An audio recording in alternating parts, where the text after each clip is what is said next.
Hello and welcome everyone to Gadget One.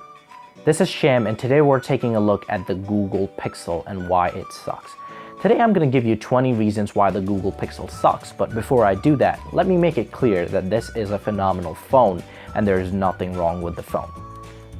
I personally like to nitpick and point out the flaws in a device because this is 2016 and we have so many options out there and we expect every phone to be perfect, but none of the phones really are perfect, but there are some design options that you cannot live without. And with there being so many different options in the market, it is hard to pick one. So people try to relate to the phone and see what works best for them by seeing the features which are most important to them. So these 20 features which I have picked out are kind of important to me, and I'm going to be listing them in a list from 20 to 1, 20 being the least annoying feature and 1 being the most annoying feature which I use in everyday life. So I personally will be pointing out what's wrong with the Pixel and how it could have been improved. Now this is already a great device, and you can also go ahead and see my video of why the Google Pixel rocks. But these are the reasons why the Google Pixel sucks, and if Google improved these, I think this would be the best phone out there. So starting at number 20, we have the design of the phone itself. What's wrong with the design of the phone? Well, the design of the phone looks like it was copied from iPhone, to be honest. And I don't mind if it was copied from the iPhone, but it looks a lot like the iPhone. And if I'm carrying my device, I don't want it to be confused with an iPhone. So here you have the phone, and most of the cases you end up putting a case on the back, and from the front it kind of looks the same. There's nothing different or standing out about this device. In fact, even the bands seem like they were copied from the iPhone. So I wouldn't say it's a big annoyance and something I could live without. That's why it's listed at number 20, but it is another thing to be listed on the cons list. At number 19, we have the speaker location of the phone. Now the speaker of the phone is located right there, and I don't know why they included this extra grill, I guess to make it even. And I have no problems with that. But when I'm holding the phone in bed, laying down or something like that, I usually like to hold my phone like this, which is how most the right-handed people, I guess, would be holding their phone. So what happens when you're holding the phone like this is when you play some music, you end up covering that speaker. And when you're holding it sideways, it kind of like the same thing happens like this. Now, a lot of phones have the speaker in that location, and I personally don't understand why. I personally love the front-facing speakers, and especially with the phone having this kind of bezels, I don't know why they didn't do front-facing speakers or even stereo speakers. It's an annoyance, but not big enough for me not to be able to buy this phone, so that's why it's at number 19. So at number 18, we have the audio recording the phone. Now when shooting a video, I personally noticed compared to other smartphones that the audio recording of the phone wasn't as good, especially indoors and even outdoors. I don't know if that's a software feature, if there's a special set of hardware supposed to be in the phone which enhances that, but I feel like that was lacking in this phone compared to my S7 Edge or my iPhone 7. Up next at number 17, we have no DAC. So a lot of people listen to their music through their phones, and basically my phone is my MP3 player. I don't know if it's for you, but the phone does have a headphone jack, which is the great part. But the part which sucks is today the phones are offering a DAC converter, which is separate in the phone. So what it is, it's a digital to analog converter, which is what DAC stands for. And it basically kind of, long story short, it kind of amps up your music. Now an amp and a DAC are two different things, but it kind of boosts up your music, reduces the noise and everything, so it gives you better sounding music or voice quality or whatever is coming out through your phone. A lot of phones are offering better DACs, such as the LG V20, V10, LG G5. I believe the HTC line has separate DACs as well, so I think that was one thing which was missing at this price point. At number 16, we have the speaker output of the device. Now, I like to listen to my music sometimes when I'm cooking or, when I'm taking a shower maybe from my phone. And you can't really do that from this phone, but the speaker output was not very high. And I was kind of disappointed in that sense. Now, it was better than my S7 Edge, and that's a great thing, but I feel like it was lacking still in terms of speaker output. At number 15, we have the Pixel display. Now, the one I have in my hand is the Pixel. I also have the Pixel XL, and the display of the Pixel is only 1080p. It's not a Quad HD display as some of the other phones are coming out with. The Pixel XL, though, does have a better display. It's not 1080p, so if that's something which only applies to the Pixel in this sense. At number 14, we have the low light camera performance. Now, if you know anything about aperture size and stuff, what we have here is basically a 2.0 aperture size, I believe. It might even be 2.2. Don't quote me on that. I will correct that in the description. But the phones today, for example, the iPhone 7 or even the S7, S7 Edge, which are the comparative flagship devices at the same price range, they are 1.7 or 1.8 aperture size, which means they kind of let in about 20% more light. So when you're shooting indoors or in dark environments, those photos are going to look better on those devices versus this one. At number 13, we have the high price of the phone. The Pixel itself is $649 and the Pixel XL is at $769 for the 32 gig variants. For the 128 gig variants, it's $100 more each. So I feel like the price of this phone is high compared to the features it offers, and as I list these features, you'll be able to see why it's missing all these features and why the price doesn't really make sense. At number 12, we have a huge bezel. Now look at all this bezel on this phone. It has such a big bezel, and I don't understand why. Why, Google, why? Why did you put it there? And it doesn't even have a home button or anything like that, which I'm a great fan of, by the way. It's phenomenal. But the bezel makes the phone huge, and I feel like they could have used it for something maybe like a bigger display or something. So I personally feel like the bezel could have been bigger. At number 11, I have no headphones, which were included in the box. Like I said, I like to listen to music, and it's not too big of an annoyance, but most of the users out there actually like to use the headphones which come out with a phone because they have the speaker, the microphone inbuilt. So for calls or whatnot, you end up using those speakers. I do have a separate set of headphones, so I didn't have a problem with that. But I know a lot of users, your average user, might not go out and buy a different set of headphones. So I feel like that was an annoyance. At number 10, this phone is exclusively available on Verizon only. And I heard this morning T-Mobile's giving half off to people who are buying this phone unlocked. But what happens a lot of times is people don't have the money to, put up front to be able to buy an unlocked device from Amazon or something like that. To put up $700 up front is a big chunk of money. So I feel like if more carriers and carrier options were offering this phone, that would be great. But only and only Verizon is offering it right now, which is great for Verizon, but kind of sucks for your consumer. And Verizon being the most expensive one out there too, it just kind of doesn't work in favor of the consumer. At number 9, we have the fingerprint sensor. Now this was actually a big one. The fingerprint sensor, as you guys know, is in the back of the device and not in the front like most phones. And usually that doesn't bother me at all. Honestly, it takes a couple of days to get used to it. And when using the phone, I've used this phone for about a week and I have gotten used to this phone. But one major thing is when it's sitting on my desk and something comes in, I'm unable to pick up the phone. What I have to do is I have to pick the phone off the desk and I have to unlock the phone. I can't just unlock it while it's sitting on my desk if I need to look something up. So I have to pick it up every single time. Usually you just let it sit on the desk, you put your thumb there and your message pops up or whatever and you just lock it. It just kind of sits on the desk. You don't need to move it.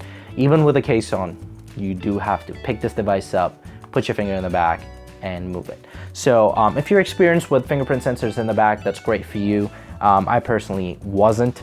This was my first device which uses the fingerprint sensor in the back, and like I said, I'm trying to nitpick things, and this is not something which is going to take up most of my time, but it is an annoyance when I have to pick it up off the desk every single time a text message or a Snapchat message or a Facebook message or any sort of notification comes in, and unlock the phone and just to be able to look at, or even if I want to see to get in the phone without typing my passcode. So you can type in your passcode. Actually, that's a great thing. Just put on the desk and type in your passcode. Well, what's the point of having a fingerprint scanner if you have to type in your passcode every single time? So that was up there on my list. At number 8, we have, this is something I found out recently going through XDA was Google will not be supporting this phone after 2 years. And what they mean by that is they're not going to be providing operating system updates for the Pixel after 2 years. So if you go on Google's page where they're selling this phone on Google Store, you will see that they have basically like a contract that they will provide you the latest operating system, whatever the new Android comes out, for next 2 years, but after that they are not obliged to. And I understand that, but at the same time, Apple kind of offers it for 4 years and other companies kind of offer it for longer than 2 years. So and you know, the whole point of owning a Nexus sort of device, an unlocked device, something which is pure Android, is so you can get the latest software whenever it comes out. And just the fact that Google doesn't offer that was kind of an annoyance to me. And up next after that, we have fragile glass back. Now the glass back of this device, even though it is a good design feature personally, and that's what makes it non-slippery, but I feel like if they put the glass back down underneath instead of top, that would have been better, because usually you're holding your phone like this, right? So glass back is what makes it non-slippery, that kind of like sticks to your fingers. So top being glass back is not my problem. If bottom was glass back, yes, it would have a better grip.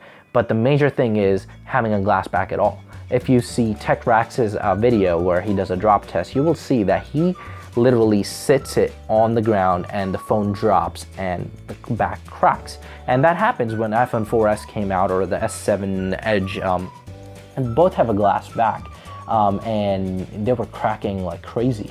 And you know, Apple was making a lot of money, and all the repair guys were making a lot of money, and the customers were losing money just because it had a glass back. Most of the people end up putting a case on it, but at the end of the day, we're talking about the design of the device itself without using any extra accessories. If I have to put an OtterBox on my $800 phone, then I don't see the point of the phone. The design kind of lacks somewhere in that sense. So that is fragile glass in the back at number 7. At number 6, we have no wireless charging. It's 2016, and the wireless charging is kind of starting to catch up with the wired charging with Samsung fast chargers and everything like that. So I don't understand why this phone doesn't offer wireless charging. I thought that was a big annoyance. I personally, if you haven't tried wireless charging yet, or if you are not a fan of it, I personally would recommend putting one by your nightstand or on your nightstand when you go to sleep at night, and you just simply place your phone on the wireless charger, and that's it. You wake up in the morning, and if at night or you know during any time you need to check any text message or anything, you don't have to worry about any of the cables. Even at your desk where you sit on your computer or something, like if you have a desk job, simply put it on your desk and the phone's charging. So you have nothing to worry about in that sense. And I hate the fact that this doesn't have wireless charging, especially at the $649 price point. And the only fact that I said it was high priced, it's similar price to S7 Edge and iPhone 7, but it's high priced because the features which are being offered for this price range don't really match up with other flagship devices. So at number 5, we have the non-removable battery. And I know the days of removable battery are long gone at this point, and no one really offers a removable battery besides maybe LG and Motorola. But what's wrong here is I personally would have given this phone maybe a point extra on my 10-star rating if this phone had a removable battery. But because you simply swap out batteries and you can go all day long, and I will cover that later in a short bit, why this removable battery would have been important for this phone. Now, at number 4, we have no optical image stabilization. Once again, the camera of this phone, it doesn't protrude, and I love that about this phone because I love putting my phone on the desk, like I mentioned before.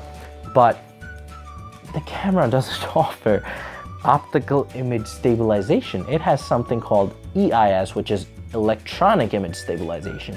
So the difference is optical image stabilization is kind of like basically like hardware working to stabilize your image, and electronic is purely done by software. Now, I did shoot some photos and videos and stuff, and I did notice a difference. Was it significant?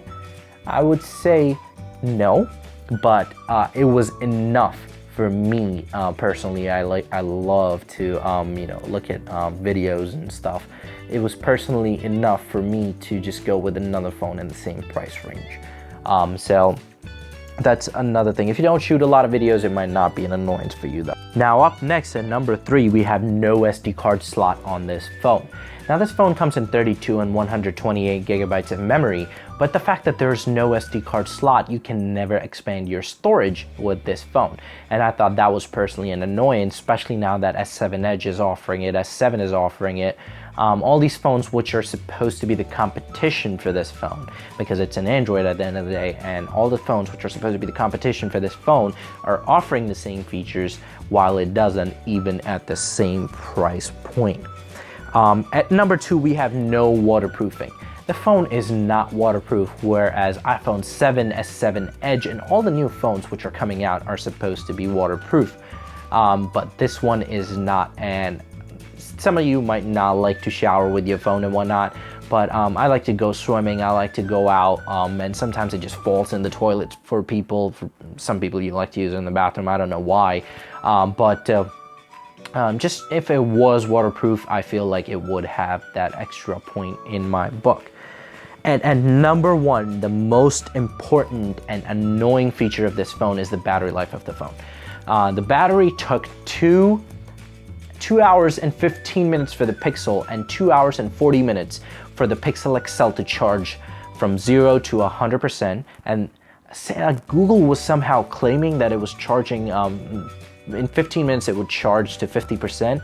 I don't know if it was Google claiming or the internet, but I read that in a bunch of different places and I couldn't find it on Google's website, so I would like to give Google the benefit of the doubt. But the phone takes 2 hours to charge, or roughly more than 2 hours to charge, whereas the iPhone or even the S7 Edge, which are the phones, I keep comparing it to iPhone and the S7 Edge because they're the same priced phones and they're in the same spec and price range.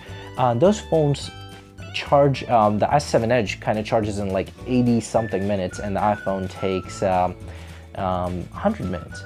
So I feel like this phone lags in those terms, and it's not just the charging time. I would be okay with the charging time if it was great when it came to maybe the runtime of the phone, but when the playback time or the watching videos on the phone or calling or anything like that, this phone did not last as long as my S7 Edge. I didn't see exactly how many hours it lasted, and I will post it in the description what the hours, standby hours and everything it's rated for, but the phone did not last that long, and that was a big annoyance because battery is something I charge every single day or every single night, and it's something that I carry around with me, and I want my phone there to last as long as possible. And if the battery is not lasting, battery is the biggest part of the phone. If the battery is not lasting for my phone is useless. It could have the best features on the planet, but if the battery is dead, it's a brick. So personally, if the phone's taking over 2 hours to charge and it has no sort of quick charge or anything kind of technology, if they might come out with it later with a software update, I have no idea if that could even work. The charger was 3 amps, it's a USB Type-C charger, and even then it's charging the phone slower. And it's not like it has the biggest battery. S7 Edge has a bigger battery than the Pixel XL, and even that charges way faster, all thanks to Qualcomm technology, quick charge. And I don't know why Google didn't put quick charge in it. They gave us a Type-C charger, but they have no sort of like One Plus, which is half the price. It's $400, and it has dash fast charging in power. So those are the reasons why I thought this phone is not a great performer. Don't get me wrong, it's a great phone, and please make sure to check out the video of why it rocks, because there are some good things about this phone which I don't think any other phone can beat. This phone has its own audience. Personally, this phone is not for me though. But hats off to Google for making a great phone, and one thing I personally love about this phone that I'll tell you right now before even leaving is the fact that hardware and software was designed, at least designed, made by HTC, but designed by Google. And when hardware and software are designed by the same company, you do see a seamless software experience, a UI experience when using the phone. And that's what I noted in this phone, and I'll be sure to cover more of that and why the Google Pixel rocks. Thank you very much for watching 20 reasons for why the Google Pixel sucks. Feel free to like or dislike the video depending on if you liked my reasons. If you have any other reasons which you can think of why it sucks, please post them down below. If you disagreed or if I misspoke about any of the reasons, please feel free to correct me in the comments down below. I appreciate you guys watching it and supporting me.